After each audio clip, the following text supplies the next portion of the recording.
하나님의 은혜와 응답이 넘칠 줄 믿습니다. 감사합니다. 지금 사무실 양쪽에 또 불이 켜져 있어요. 그래서 아이들과 함께 예배하고 또 기도하실 텐데 그곳에도 하나님의 은혜가 함께 하실 줄 믿습니다. 박수로 건배하겠습니다. 오늘 또 10월의 마지막 주일입니다. 우리에게 주시는 하나님 말씀은 마가복음 1장 4절부터 13절까지 말씀입니다. 마가복음 1장 4절부터 13절까지 말씀을 우리가 함께 읽을 겁니다. 성경을 펴주시고요. 간단한 광고를 드리자면 계속해서 수험생 그리고 취업준비생을 위한 단일 기도가 진행됩니다. 여러분들 기도로 힘을 모아주시고 특별히 이 기회로 우리의 자녀들과 그리고 특별히 취업을 앞두고 어려워하는 많은 청년들에게 하나님께서 용기를 주시고 또 길을 열어주시기를 우리가 함께 기도하는 가운데 교회가 기도의 불이 붙고 또 은혜가 넘치는 귀한 선물이 우리 가운데 넘칠 줄 믿습니다. 하나 더 광고드리면 이번 수요일까지 재직 추천서 서류 준비되어 있는 것들 다 내주시면 감사하겠고 그리고 이번 수요일 말고 다음 수요일은 우리가 하나님 앞에 감사하면서 교회를 세우신 것에 감사하면서 또 은혜를 나누는 시간을 가질 거고 다음 주일은 성찬 주일이기도 하고 또 우리 교회가 하나님 앞에 또 감사할 만한 일이죠.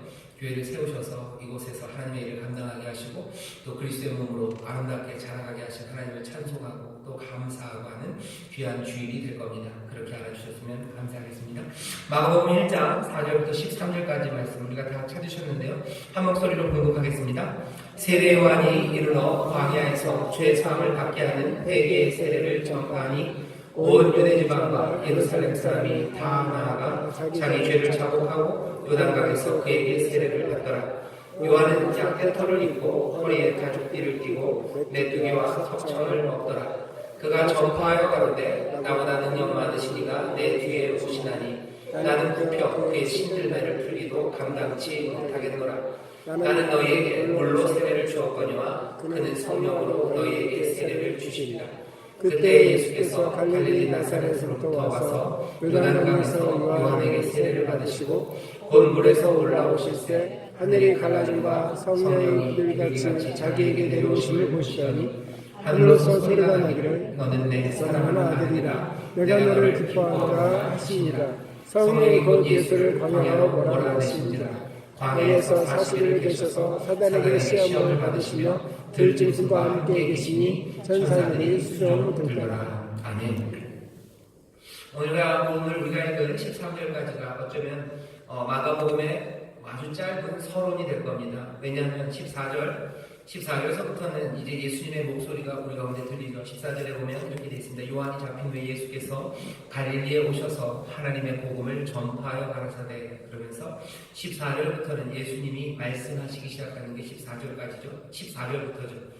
13절까지는 여기 예수님이 등장하시긴 합니다. 하지만 예수님이 말씀하시는 건 없어요. 세례를 받으시고 하늘에서 소리가 들리고 또 광야로 몰아내신지라 이렇게 되어 있죠. 몰아내셔서 금식하시고 거기 계셔요. 14절부터 뭔가가 제대로 시작됩니다. 오늘 읽은 13절까지가 어쩌면 마가복음의 서론이죠. 예수님을 설명합니다. 예수 그리스도 하나님의 아들 예수 그리스도의 복음의 시작이라고 하면서 마가복음이 시작되었습니다. 기억하시나요? 복음의 시작이라서 유한계리온이요 그냥 좋은 소식을 말하는 일반적인 말만은 아닙니다. 말 뜻은 좋은 소식이지만 늘 유한계리온이라고 얘기할 땐 좀 더 특별했어요. 황제와 관련된 거고 그리고 황제의 아들이 태어났다든지 황제가 즉위했다든지 아니면 황제의 군대가 승리했다는 좋은 소식들입니다. 그런 좋은 소식이죠. 승리의 소식, 구원의 소식, 그리고 새로운 통치의 소식 그런 좋은 소식을 유한겔리온이라는 말로 불렸어요. 물론 그 말에 기쁜 소식이라는 뜻이 있기 때문에 일상적인 용어에서도 유한겔리온이라는 말이 복음, 복된 소식, 기쁜 소식이라는 말로 쓰였지만 특별히 유한겔리온이 쓰였던 용례는 대부분이 황제 다스림 그런 것들과 관련이 있습니다. 여기 그리스도라는 말 자체가 의미가 많죠. 여기 이 그리스도는 메시아, 기름 부음 받은 자라는 뜻입니다. 사람들은 메시아를 기다렸습니다. 메시아가 오기를 기다리고 메시아가 오셔서 우리를 구원하기를 기다리죠. 예수가 그리스도셔요. 바로 이분이 하나님의 아들입니다. 지난주에 말씀을 좀 드리면서 그렇게 설명을 했었습니다. 하나님의 아들, 신의 아들이라는 것은 어쩌면 마가복음이 들려졌던 로마의 사람들, 그 사람들이 알아듣는 말이에요. 왜냐하면 하나님의 아들, 신의 아들이라는 말은 당시에 황제 그리고 뭐 황제의 자녀들, 왕자들, 황제죠. 황제에게 쓰였던 말이 신의 아들입니다. 그 당시 발견되는 무슨 동전들을 보면요, 동전들에 다 그 황제들의 이름 그리고 이름과 함께 신의 아들이라는 문구들이 막 쓰여져 있어요. 그러니 로마 사람들이 이 마가복음을 읽는 로마 사람들이 하나님의 아들이라는 말을 보았을 때 바로 떠올리는 생각은 그냥 뭔가 신비한 신화적인 존재가 아니라 그냥 눈에 보이는 다스리시는 신의 아들, 황제 이런 식으로 생각합니다. 예수 하나님의 아들이세요. 바로 예수 그분이 그리스도. 어제 유대인들이 기다렸던 구원자, 그 놀라우신 은혜의 주가 바로 예수라는 복음 유한겔리온이 시작됩니다. 어떻게 시작되냐면 선지자 이사야의 그래라고 하면서 주의 길을 예비하라고 그러죠. 이건 예비하라는데 어쩌면 방점이 있는 게 아니라 주께서 길, 그 주가 걸으시는 길이 있다고 이제 그 길로 오시고 또 그 길로 우리를 인도해 가실 거라고 이제 선포합니다. 복음은 그렇게 왕이 오셔요. 그리고 왕이 구원자가 우리를 인도하셔요. 그런데 그 왕과 구원자가 되시는 예수님께서 걸으시는 길은 마가복음이 설명합니다. 우리를 당혹하게 하는 길입니다. 구원자가 올 때 무슨 말을 타고 올 것 같고요. 그리고 구원자가 우리를 인도해 가실 때 무슨 대단한 뭔가가 빵빠레가 울려 퍼지고 황금 주단이 아니요. 빨간 주단이 깔리고 황금길이고 뭐 그럴 줄 알았어요. 하지만 마가복음을 보면 정신없이 이 사람들을 이리저리로 이끌어 가시는 예수님의 그 길을 보면 우리가 알고 있었던 왕의 길이 아닌 것 같고 우리가 알고 있었던 구원자의 길이 아닌 것 같습니다. 마가복음은 여기에 대해서요 변명하지 않아요. 오히려 우리를 정신없이 이 길로 인도합니다.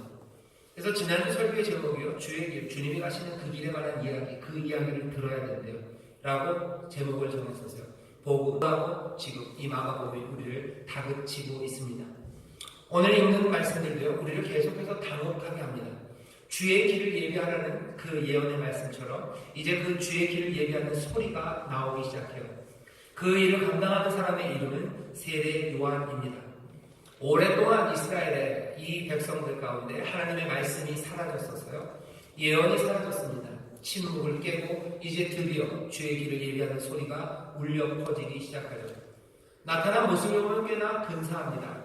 여기 나타난 사람은 약대털을 입고 허리에 가죽띠를 띄었대요. 약대털을 입고 그리고 허리에 가죽띠를 띄었다는 것 사람들은 바로 알아들어요. 누굴 닮았냐면 엘리야를 닮았습니다. 엘리야가 살아갔던 삶의 모습이 그래요. 약대털을 입고 허리에 가죽띠를 띠고 유명했던 선지자 엘리야의 외양을 여기 세례 요한이 띠고 있죠. 왜 엘리야의 모양이 있었다고 일부러 얘기합니까?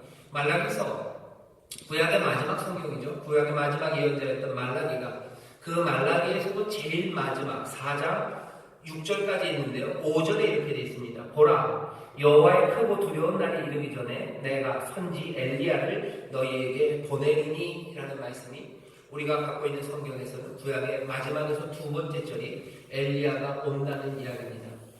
광야에서 외치는 자의 소리가 있을 거래요. 주의 길, 그 길을 예비하라. 그의 첩경을 평탄케 하라. 외치고 그 길을 준비하는 사람, 그 사람이 있을 텐데 예언의 말씀 그대로 여기 엘리야를 닮은 아마 엘리야라고 알아봐야 되는 바로 그 사람 세례 요한이 그곳에서 외칩니다. 엘리야의 외양을 가졌을 뿐만 아니라요 이 사람 세례 요한은요 분명하게 사람들에게 뭔가 선지자적인 권위를 가질 수 있는 삶의 모습으로 살아갑니다. 굉장히 윤리적이고 금욕적인 모습이죠. 뭐 만난 것을 탐하는 사람이 아닙니다. 이 사람은 좋은 집에 사는 것들을 즐기지도 않습니다. 광야에서 메뚜기와 석청을 먹어요. 지금식으로 말하면 뭔가 자연식을 하는 것 같지만 그때식으로 말하면 아주 거친 음식을 먹는 사람입니다.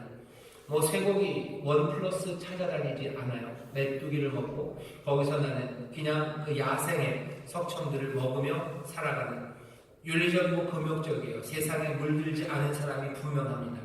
약대털과 허리에 가죽띠를 띄었어요. 이 사람은 뭔가 하나님의 사람 그리고 선지자로서 하나님의 말씀을 전할 예언자의 풍모를 몽땅 다 갖춘 사람입니다.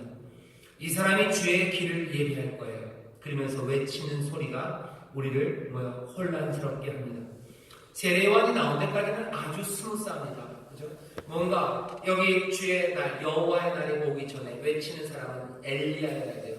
엘리야의 풍모를 가졌습니다. 선지자의 모습으로 거기 광야에 지금 서 있습니다. 이 사람이 예비할 것은 주의 길을 예비하는 거죠. 그런데 외치는 소리는 여기 있는 이 말씀처럼 4절입니다. 죄 사함을 받게 하는 회개의 세례를 전파하기 시작해요. 회개의 세례를 전파합니다. 회개 받으라고 얘기하는 거예요. 너희들 회개해라. 너희들 죄 사함 받아라. 라는 그 소식을 전파합니다. 당연한 것 같지만 사실은 이스라엘 사람들에게는 굉장히 난처합니다. 왜? 메시아가 와요. 구원자가 옵니다. 구원자가 정치적인 뭔가 영웅이든지 아니면 군사적인 영웅이 우리 가운데 오면 우리가 해야 되는 건 회개해야 되는 게 아닙니다. 대단한 능력을 가지신 이가 와요. 그냥 한 손으로. 그렇죠? 어쩌면 그냥 무예가 뛰어나서 아니면 대단한 카리스마로 아니면 뛰어난 용병술로 아니면 대단히 상업적인 성공으로 뭐가 됐든지 우리를 로마에서 그리고 이 세상의 압제에서 건져내시고 우리의 삶에 평화를 가져다 주실 분이 우리에게 오셔요. 우리가 준비해야 될 건 뭡니까? 평화가 올 거고 승리가 올 거예요. 어쩌면 약간 독한 사람들은 복수의 틀을 준비할 겁니다. 복수해야 되죠. 로마를 이길 거예요. 로마가 우리를 압제했던 것처럼 이제 로마 놈들 다 죽었어요. 메시아가 오니 뭘 준비해야 돼요? 완장 준비해야 돼요. 나도 메시아의 완장을 차고 나도 뭔가 죽창이라도 들고 뭐라도 들고 뛰어나갈 겁니다. 로마를 학살할 준비해야 되는 거죠. 그들을 묻을 시체 구덩이를 팔아먹으면 말이 맞습니다. 그 사람들 몽땅 다 묶고 끌고 갈 수 있는 철사줄 그거 준비하라고 하면 그거 맞아요. 걔네들은 무슨 옛날에 시리아 눈을 뽑았던 것처럼 그 로마의 압제자들과 그 백부장들, 천부장들, 그 온갖 왕이라고 이름 붙였던 그 분봉왕들, 그 사람들 모욕하고 눈 빼고 잡아가고 묻고 그것들 다 무너뜨릴 준비하려면 아마 학살과 복수의 준비를 해야 할 겁니다. 그게 아니라면 그렇게 저처럼 아주 독한 사람이라 그런 복수의 마음이 없다면 메시아 구원자가 와요. 그러면 우리는 뭐 하면 준비하면 됩니까? 승리의 준비를 하면 돼요. 잔치를 준비해라. 그렇게 얘기해야 되죠. 잔치를 준비해라. 이제 메시아가 오신다. 승리할 거니 너희들 여태까지 물었던 것 그거 다 치우고 슬펐던 슬픔의 도구들은 다 치우고 탬버린 꺼내라 그래야 탬버린 꺼내라. 폭죽 꺼내라. 그렇게 주의 길을 예비하라고 말해야 될 것 같습니다. 하지만 세례요한은 그렇게 예비하라고 하지 않으셔요. 오늘 복음이 우리를 당혹하게 하는 겁니다. 구원자가 오는데 이제 뭐라고 얘기합니까? 죄 사함을 받게 하는 회개의 세례를 전해요. 주의 길을 예비하는 예비의 방법은 다른 거 아닙니다. 죄를 사하는 것, 회개라고 얘기합니다. 돌아서라는 거죠. 돌이키라는 거죠. 회개는 메타노이아에 돌아서는 겁니다. 너희들 다시 돌아서라. 이 이야기를 어디서 합니까? 광야에서 합니다.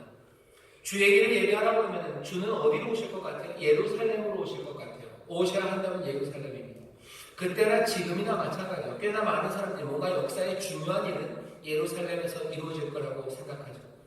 예루살렘, 이 세례요한은 예루살렘 그 성 꼭대기에서 외친 게 아닙니다.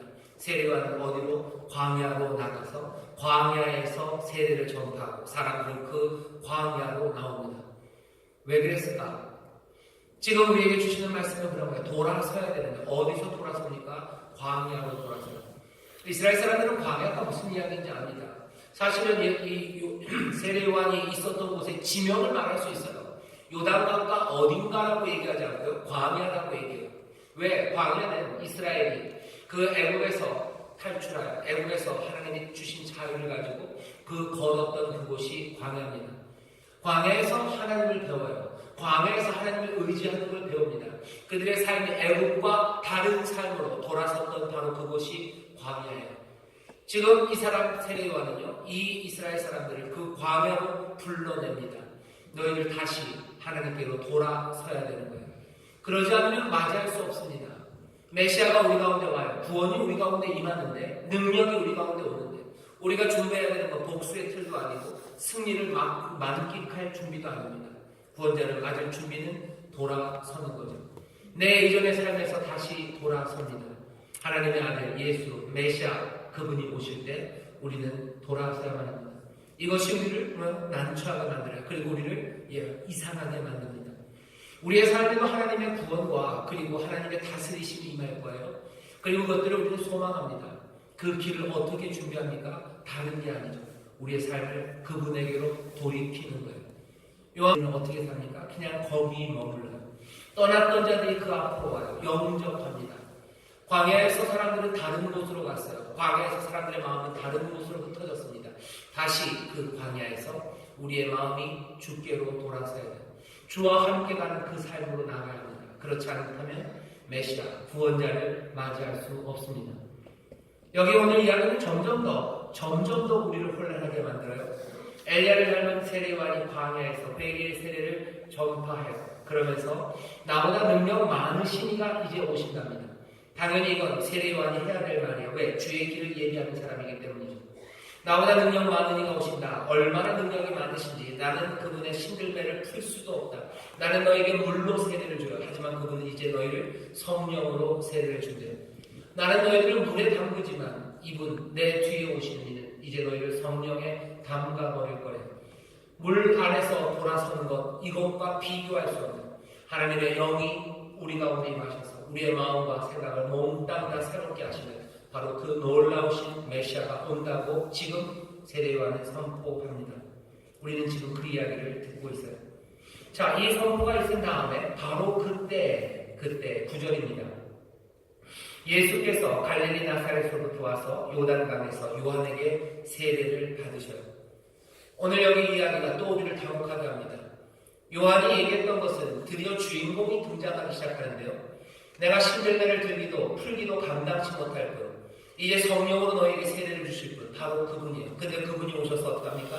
세례 요한에게 오히려 세례를 받습니다. 이것도 이상하죠. 성령으로 세례를 주실 분이 왜 요한에게 세례를 받을까?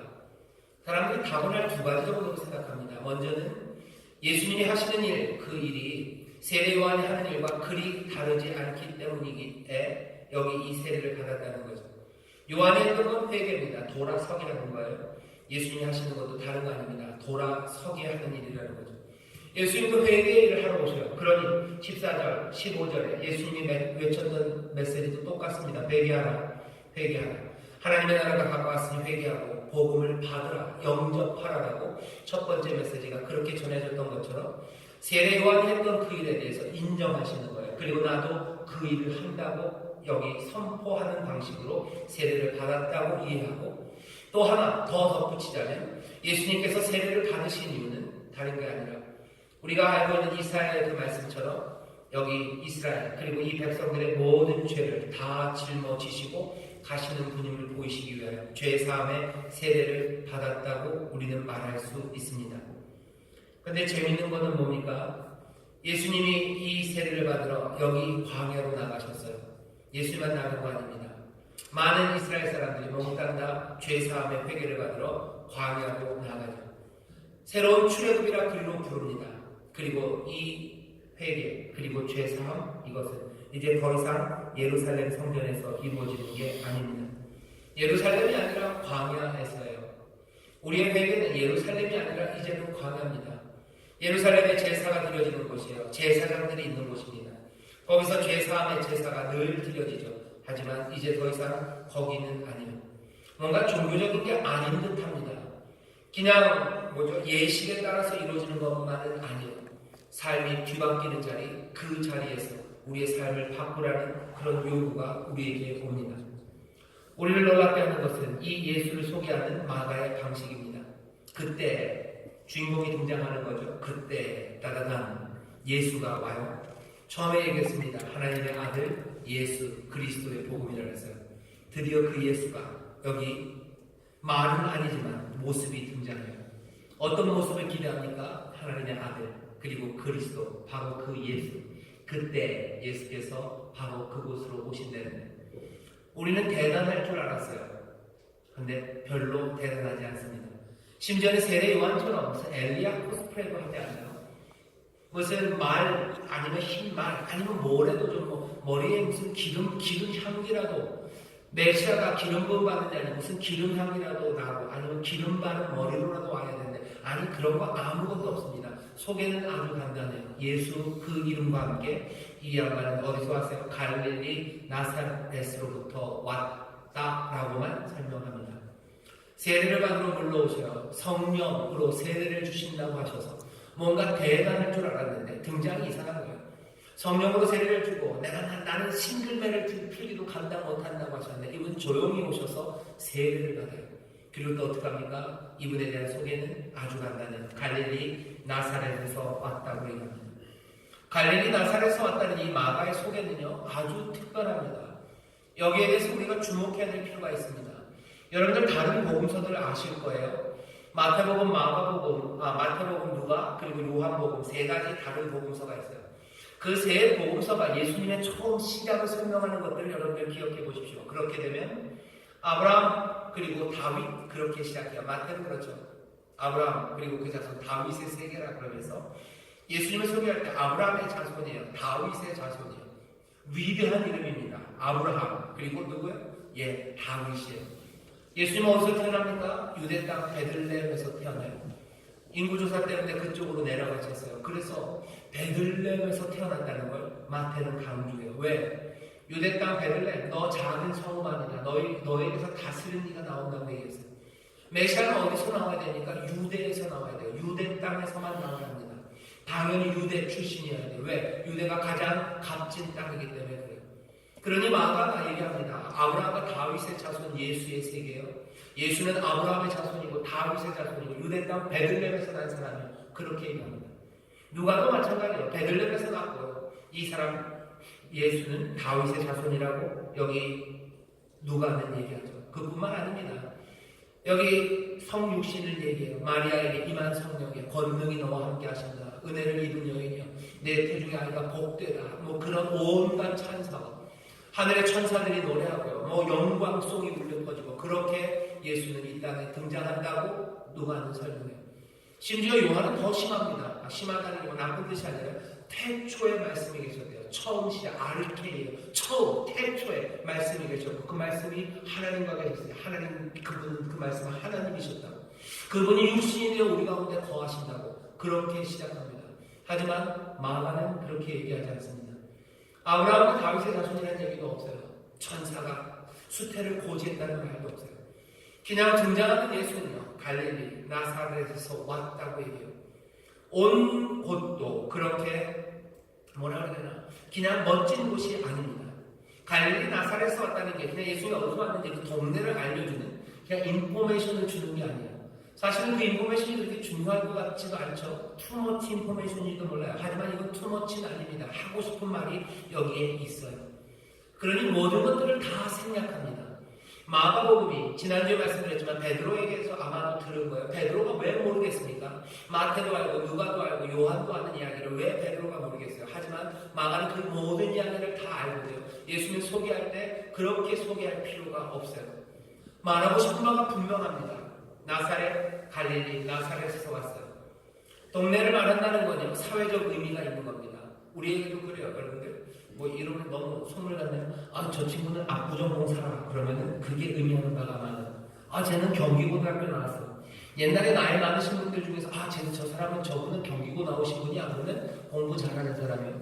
요새는 좀 의미가 달라요. 요새는 경기고도 뺑뺑으로 가는 거죠. 경기고 나왔다 그러면 공부 잘하는 건 아니에요. 압구정동 언저리 거기 쟤네 좀 그래도 잘 살겠네. 전세로 살아도 10억은 되겠네. 그 정도 의미가 있는 거죠.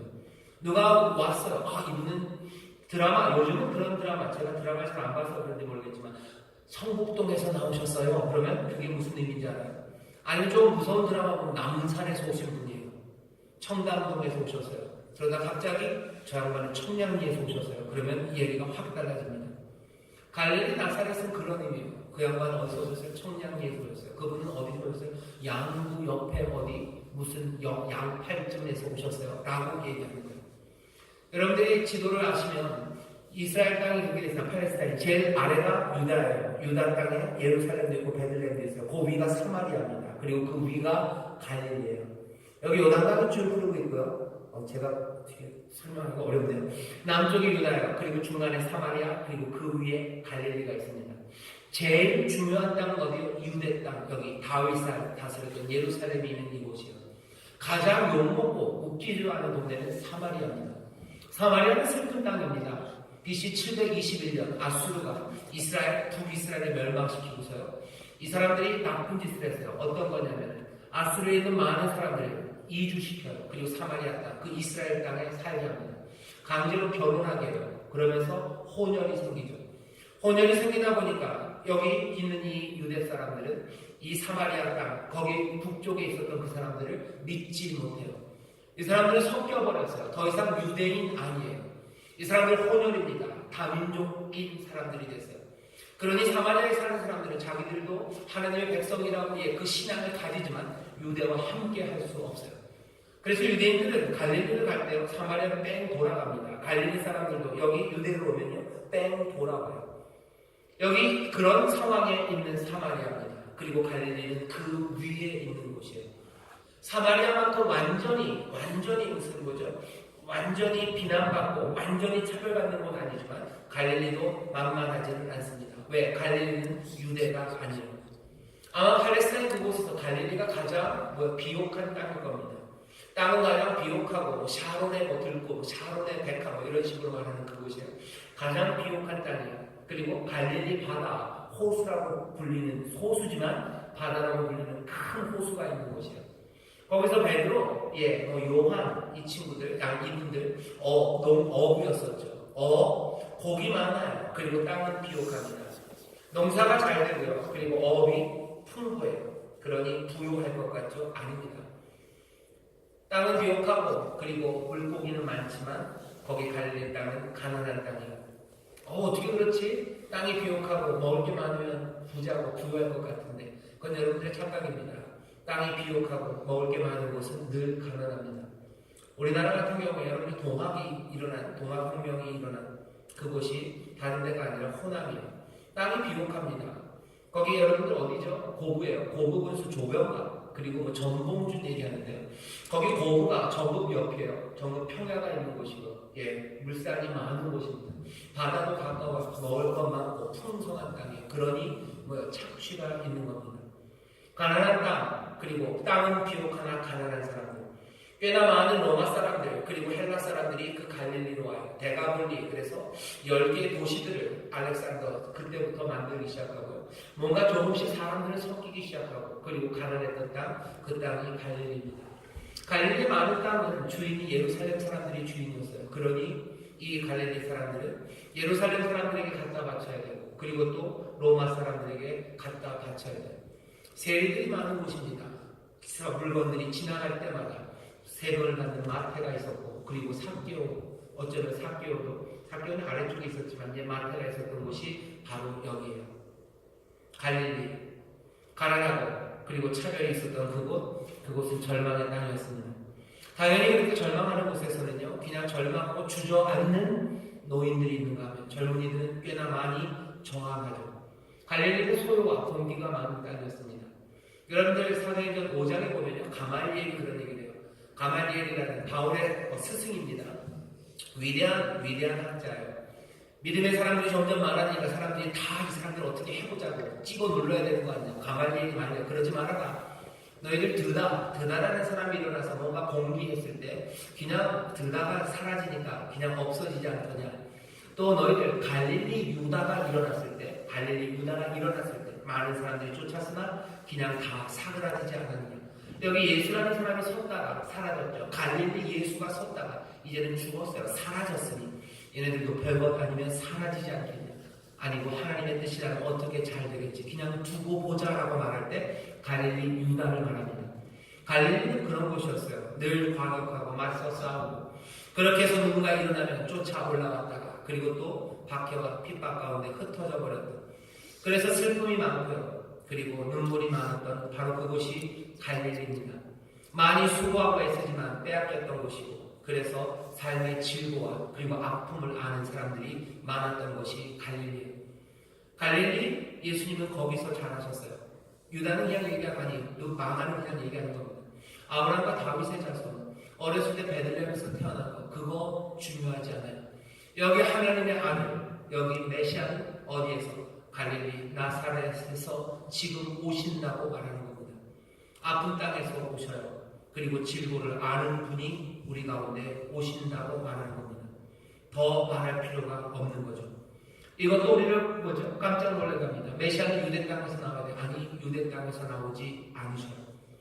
우리를 뜻밖의 그냥 당혹하게만 만드는 건 아닙니다. 뜻밖의 원래는 아무 데서나 올 수 있죠. 로마에서 올 수 있어요. 그럴 줄 몰랐네. 로마에서 올 줄 몰랐네. 아니 그냥 당혹하게 하는 의미만 있는 건 아닙니다. 거기에는 깊은 의미가 있는 거죠. 요한이 세례를 말할 때도요, 갈릴리에서 그가 왔다고 그러지 않아요. 요한은 광야에서 죄사함을 받게 하는 회개의 세례를 전파했을 때 온 유대와 예루살렘에서 사람들이 나왔어요. 하지만 예수님은 그 갈릴리에서 그 요단, 유대 사람들과 예루살렘 사람들만 오는 그곳으로 예수님은 갈릴리로부터 지금 내려오십니다. 의미 없는 발걸음이 아니에요. 군중 따라 그냥 휩쓸려 온 거 아니에요. 예수님이 유대에 있다가 유대 사람들이 요한에게 가니 그렇게 따라가잖아요. 갈릴리 사람 누구도 여기 나와 있다는 얘기 없어요. 갈릴리 나사렛에서 온 사람은 바로 예수 그분이십니다. 아무도 몰라요. 갈릴리 나사렛에서 왔어요. 아무도 모를 뿐만 아니라 또 아무도 기대하지 않습니다. 어쩌면 오늘 본문을 잘 읽어보면 세례 요한이 예수님을 알아본 것 같지가 않아요. 요한복음에 보면 예수님이 나오는 걸 보고 보라 세상들을 지고 가는 어린 양이로다 하지만 마가복음에 그런 얘기가 없습니다. 그 들리는 소리는 모든 사람이 들은 것도 아니에요. 다른 복음서에서는 그러지만 마가복음에 그런 뉘앙스가 없습니다. 그냥 자기에게 말씀하셔요. 그냥 너는 내 사랑하는 아들이라는 말씀이 여기 예수님의 관만 들려요. 아무도 모르는 것 같아요. 홀로 오십니다. 그리고 우리가 기대하지 않았던 곳에서 옵니다. 하지만 우리를 단혹하게만 하는 건 아닙니다. 거기에는 우리의 진도를 아시는 분, 우리의 가난을 아시는 분, 우리의 차별 때문에 우리의 마음이 무너진 게 무엇인지 아시는 그분이 하나님의 아들 예수예요. 그분이 그리스도 메시아입니다. 구원자는 지금 그렇게 우리에게 오고 있다. 이 세례의 자리로 겸손하게 사람들의 삶을 바꾸려 그리고 또 사람들의 삶 가운데 하나님의 귀한 은혜를 내려주시며 우리의 모든 죄악을 해결하시며 사람들이 기대하지 않았던 그 메시아가 지금 여기 옵니다. 갈릴리 나사렛에서 오신 예수님이 세례를 받으신다. 오늘 이 말씀을 보면서 우리가 생각해야 되는 건 구원자가 어디서 오시냐 하는 겁니다. 뜻밖의 곳에서 오실 겁니다. 구원은 뜻밖의, 기대할 수 없는 데서 올 거예요. 기대할 수 있는 곳에서 구원이 오신다면 그건 좀 이야기가 심심합니다. 심심할 뿐만 아니라 기대할 수 있는 곳에서만 구원이 온다면 기대할 수 없는 사람들은 구원을 맛볼 수 없습니다. 어린 양을 구원한대요. 우리를 당혹하게 하는 거죠. 세상죄를 지고 가는 어린 양이 구원자예요. 우리의 모든 질고와 그리고 죄악을 감당하신 바로 그분이 성령으로 세례를 주신다는 분이 세례를 받으러 오시는 거죠. 유대 땅에서 와셔야 될 것 같은 그분이 갈릴리 나사렛에서 이곳으로 나오시는 것처럼 우리를 향한 하나님의 구원의 역사는 우리가 기대하는 그것 바깥에서 우리의 기대 그것 너머에서 옵니다. 우리가 상상할 수 있는 것 너머에서 구원이 임하기 시작하는 거죠. 우리를 다스리시는 하나님의 통치가요. 우리가 기대하는 그것 넘어서요. 어디 다른 데서 치고 들어올 겁니다. 우리는 습격받을 거예요. 하나님이 우리를 치고 들어오셔요. 어쩌면 오늘 이 밤에 하모니 가족 찬양 예배 여러분들 방심하고 오신 분들이 있을지 모릅니다. 하지만 하나님의 구원이 오늘 치고 들어올지 모릅니다. 내 삶에 하나님의 구원이 그럴까요? 오늘은 아니겠지. 여기서는 아니겠지. 에이, 무슨 저녁에 예배 드린다고 뭐가 큰일이 날까? 내가 하나님 앞에 저녁에 밥 먹으면서 기도한다고 뭐가 큰일이 날까? 아니요. 우리가 모르는 그 시간 뜻밖의 메시아입니다. 뜻밖의 메시아가 그리고 고통스러운 삶 가운데서 우리 가운데로 오셔요. 질고를 아시는 입니다. 우리의 아픔을 아시는 이가 뜻밖의 곳에서 우리를 만나시고 우리를 맞닥뜨리십니다. 기대할 수 없는 사람들은 그래서 이제 기대할 수 있어요. 내 삶의 구원을 기대할 수 없는 사람, 아무리 봐도 기대할 수 없는 사람들 이제 기대할 수 있는 것은 메시아는 늘 그렇게 뜻밖의 그리고 기대하지 않는 곳에서 그리고 그 낮은 곳에서 절망의 그 자리에서 그리고 아픔과 가난, 차별이 있는 그곳에서 구원자가 오시기 때문입니다. 높은 데서 아니에요. 갈릴리, 나사렛 그 예수께서 세례를 받으시러 터박 광야를 지나 그 요단강 그 앞으로 지금 오십니다. 다시 한번 광야에서 우리의 삶이 바뀌기를 원해요. 그곳에서 메시아를 만나길, 그리스도를 만나길 우리가 소망합니다. 내 삶에 기대가 없는 분들 오늘 다시 한번 우리의 기대를 뛰어넘는 메시아 그 그리스도를 여러분들 꿈꾸기 시작하십시오. 내 생각과 내 계획 그거 넘어서요. 내 삶은 요렇게 구원될 것 같고 내 삶은 요렇게 치료받고 요렇게 회복될 것 같고 그것만 해도 좋겠다고 생각하시는 분들이 있고요. 어떤 사람들은 그것마저 꿈꿀 수 없는 사람들이 있어요. 요만큼도 안 될 거예요. 요렇게 한다고 해서 회복될 것도 아닌 것 같아요. 어쩔 줄 모르고 있습니다. 하지만 여기 갈릴리 나사렛에서 메시아 그리스도 하나님의 아들 예수님은 그 광야 그곳으로 다가오십니다. 우리의 삶에 이 놀라우신 주님이 오늘 이 밤 우리의 모든 기대를 뛰어넘어 임하셔서 새 일을 행하실 줄 믿습니다. 기도하겠습니다. 하나님 아버지 감사합니다. 구원자가 우리 가운데 오십니다. 우리의 삶 가운데 드러나셔서 우리의 삶을 돌아서게 하십니다. 언제 돌아설까? 우리가 대단한 이야기를 들으며 어떤 강연 앞에 나올 때도 아니고 우리가 감동적인 책을 펼 때도 어쩌면 아닐 겁니다.